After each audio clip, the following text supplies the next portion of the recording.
Pastor David was a popular man in his city of Lagos. People loved him for his fiery sermons and the confidence he had when he preached. His church, the Never-Ending Ministry, grew quickly, with thousands of people hanging on every word he said. One thing Pastor David always preached was, "Obey before complain." This wasn't just a saying, it became a rule in the church. He told everyone that questioning him, as God's chosen one, was like doubting God himself.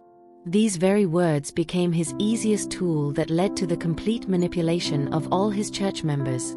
And how he did this will totally shock you. Many people already believed in him and followed him without question, giving him great power over them. Pastor David wasn't just known for his preaching. He became well known for performing miracles and healing people. At his programs, the blind would suddenly see, and people who couldn't walk would get up and start running. What the church members didn't know was that these miracles were fake. Before any big program, Pastor David's assistants would go into poor neighborhoods to find people who needed help. They promised these people food or money if they pretended to be sick or disabled during the church service. During the program, Pastor David would place his hands on these people, shout prayers, and declare them healed. The crowd would cheer and clap, believing they had just seen God's power at work. "Papa is truly a man of God," they would cry out. The fake miracles made more people join the church, and with more members came more money. Pastor David would often tell the congregation, "The more you give, the more blessings you'll receive. Don't hold back from God." Pastor David also found ways to take money from his followers. He said that anyone earning more than 500,000 Nigerian nairas a month had to give half of their salary to the church. Students were also targeted. Pastor David told them to give their school fees as an offering, promising that God would reward their sacrifice. Prosper, a university student, was one of the victims. He gave all his tuition fees to the church, believing Pastor David's promises. When he couldn't pay for his school anymore, Pastor David told him, "Don't worry, my son. Your reward in heaven will be much greater than any degree." But Pastor David didn't stop at taking people's money. He began targeting women in the church, especially those who trusted him the most. He would tell his assistants to call women to his office for private counseling or prayer. "Papa wants to pray for you. It's a special session," the assistants would say. When the women came to his office, Pastor David would touch them inappropriately and say it was part of a spiritual ritual. He told them, "This is how God will cleanse you of your sins, or your obedience to me shows your faith in God." Many women felt uncomfortable, but they were too afraid to speak out. They didn't want to be seen as disobedient or lacking faith. Things began to change when Esther joined the church. Esther was a confident young woman who had recently gotten engaged. She was looking forward to deepening her faith and preparing for marriage. Pastor David noticed her right away and told one of his assistants, "Bring her to my office. She has a strong spirit." A few weeks later, Esther was told, "Papa would like to see you for a special prayer session." When she arrived at his office, Pastor David greeted her with a smile. "Sister Esther," he said warmly, "God has great plans for you.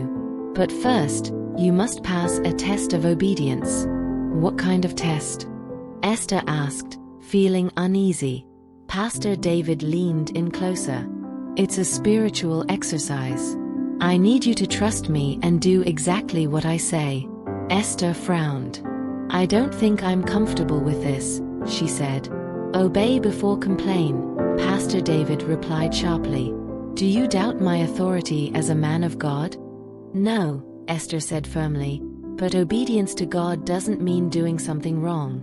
Even in the Bible, Shadrach, Meshach, and Abednego refused to obey the king when it went against God's will." Pastor David's smile turned into a scowl. "You're being disobedient," he said angrily. "Do you want to block your blessings?" Esther shook her head. "I'm not blocking anything," she said. "But I won't do this." Esther knew she couldn't stay silent. She pulled out her phone and started a live video on Facebook. "To everyone watching," she said, "I'm in the office of Pastor David of the Neverending Ministry. He's asking me to do something inappropriate, and I refuse." Pastor David's face turned pale. "Turn that off," he shouted, trying to grab her phone. Esther stepped back, holding the camera steady. "This man has been lying and using people for years. It's time the world knows the truth." Thousands of people saw the video before Pastor David grabbed the phone and smashed it. But the damage was already done. The video spread quickly, and people began to speak out about their own experiences with Pastor David. Someone watching the live stream called the police. Within minutes, sirens were heard outside the church. Pastor David tried to run, but he was caught and arrested. Investigations uncovered years of fake miracles, stolen money, and inappropriate behavior with women. The church was shut down, and its money was used to help those who had been hurt. Pastor David was sent to prison for his crimes.